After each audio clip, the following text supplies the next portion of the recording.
Hello, ladies and gentlemen. It is currently June 28th, 2010.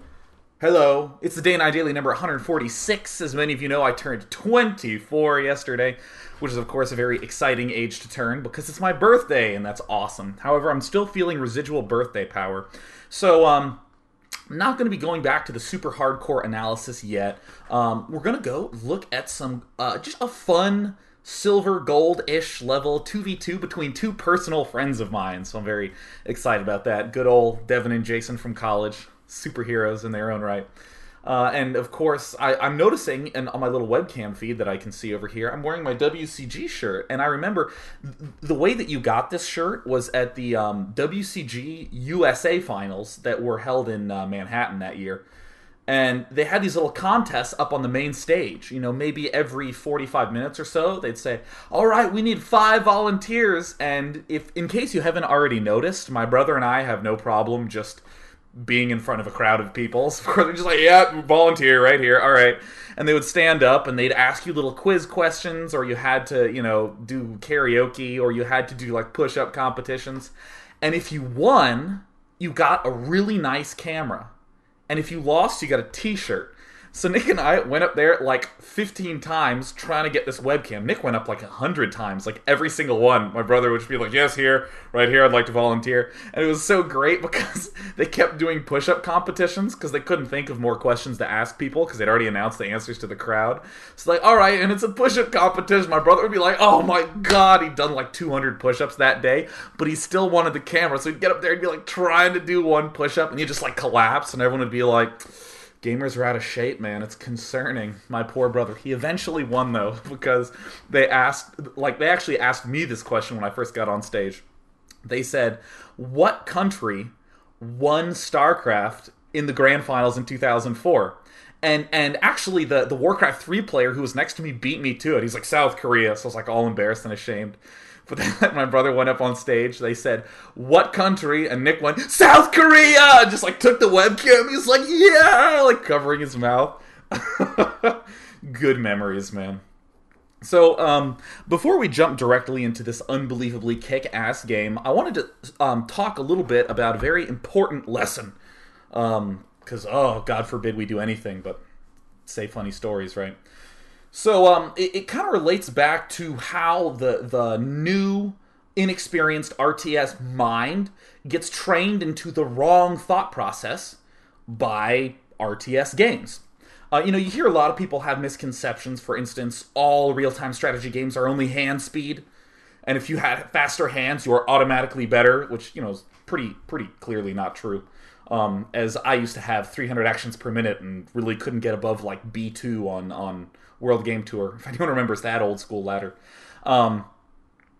But this misconception I'm about to talk about revolves around the idea of not having vision of what your opponent is doing. So this is what happens. You sit down, you're a young RTS gamer. You might play with one hand on the mouse and the other hand like this. Or if you're me, I always would like to pull on my lips when I was young and thinking. And then if anything scary happened, oh my God, and that sort of thing. But think about this experience. I'm certain all of you have had this problem, where you sit down, you start playing, and you know nothing, you're playing with one hand, and then mutalisks fly in, and you're like, oh, air units, oh my God. And then you have to restart the mission, and next time you just build a whole bunch of turrets. And in your mind you go, okay, mutalisks, check, crossed off the list, right? And you think of all these different possibilities of what your opponent can do, and you're just like, all right, well, I need to be prepared for that. So you see funny little things where, a Terran player in his main, he'll have a bunch of turrets for those mutalisks, but then he'll have a bunker and like 3 tanks in his mineral line, so that way he can't lose to any drops, and he'll have like the same formation at all his bases. And in the end, all his units are like defending, and he doesn't even have an army to attack.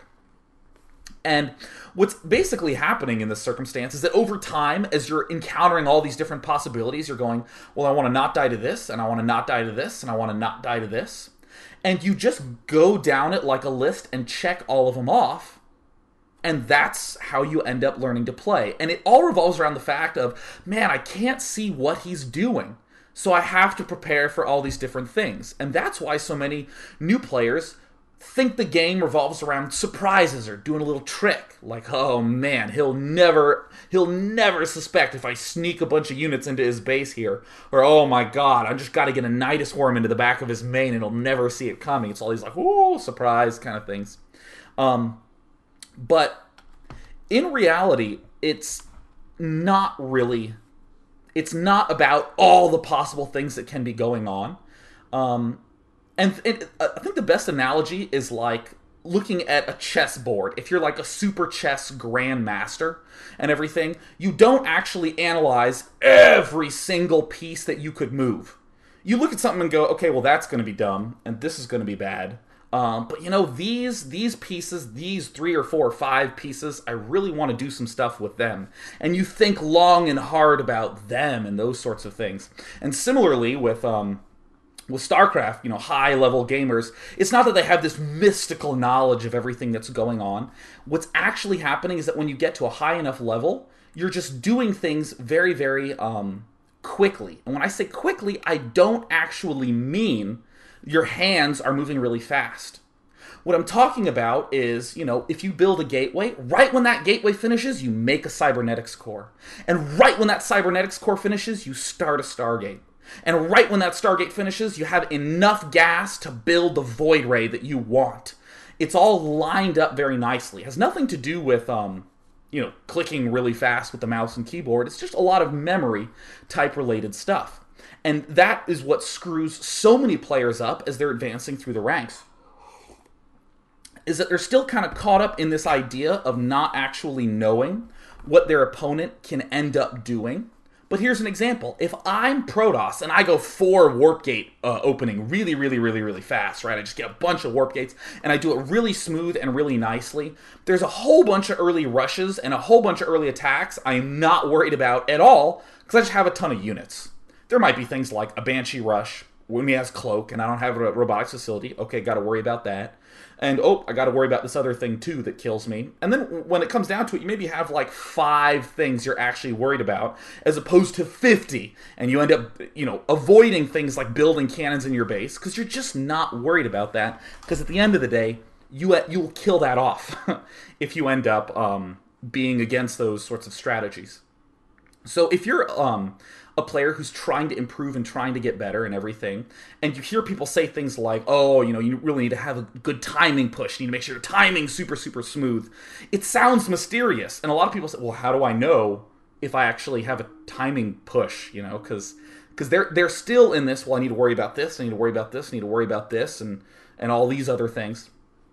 And the best thing to do is just make sure everything is really clean and smooth, and you'll soon start going, wow, I don't even need to worry about this or this or this or this or this. There's only like 3 or 4 things that I actually am ending up losing to because my build is so smoothed out. And that's how Zorito strategies work. And it's so funny because a lot of people don't even realize they have succumbed to this syndrome. But you'll see it in the forums or when you have discussions. This especially happened for Protoss players against Zerg and Brood War.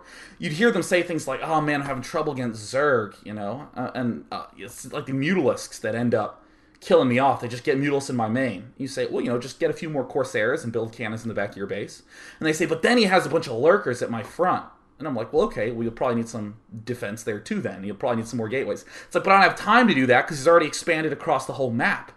And they end up with this Zerg player who like has like 10 control groups of Mutalisks, Lurkers, and a bunch of units, and 3 Evo Chambers upgrading, and 5 bases, and they already have Hive and Defiler and Ultras. And it's like, okay, they can't get everything in the world in the same way that a chess player who you're playing against can't move 10 pieces at the same time. He can only do 1 at a time. He needs enough time to do that sort of thing. So remember, if you smooth your things out, or even if you're having fear of, oh, there's just too many possibilities to worry about, just try to start smoothing things up and remembering to line things up nice and nifty and well.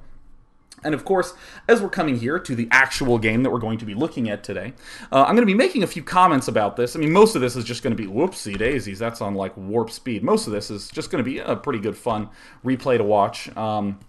Oh, it looks like Asgard just began sending his SCVs. As long as they go eventually, that's fine. But this is a goldish, silver-ish level 2v2. These are the opponents, Banshees and Asgard. And here are my 2 buddies. Here's Giggle, aka Devin, spawning at the top.